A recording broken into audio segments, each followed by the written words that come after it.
নমস্কার, আমি doctor Ritwik Ghoshal, intervention cardiologist. আজকে একটা ছোট্ট জিনিসের ব্যাপারে সবাইকে একটু অবগত করতে চাই। সেটা হচ্ছে হার্টের যে সিম্পটমগুলো হয় তার মধ্যে একটা প্রধান সিম্পটম হচ্ছে চোখে অন্ধকার দেখা বা মাথা ঘুরিয়ে যাওয়া।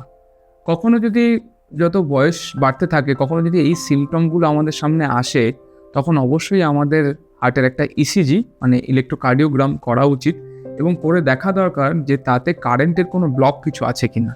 কারণ কারেন্টের যদি ব্লক থাকে এবং সেই কারণে যদি আপনার মাথা ঘোরায় বা অজ্ঞান হয় বা কোনো কিছু ঝাপসা দেখায়, এগুলো যদি সমস্যা হয়, তাহলে সেক্ষেত্রে কিন্তু পেসমেকার ছাড়া দ্বিতীয় কোনো ওষুধের মাধ্যমে চিকিৎসা পসিবল নয় এবং পেসমেকার কিন্তু সেক্ষেত্রে জীবনদায়ী একটা চিকিৎসা হিসেবে কাজ করতে পারে।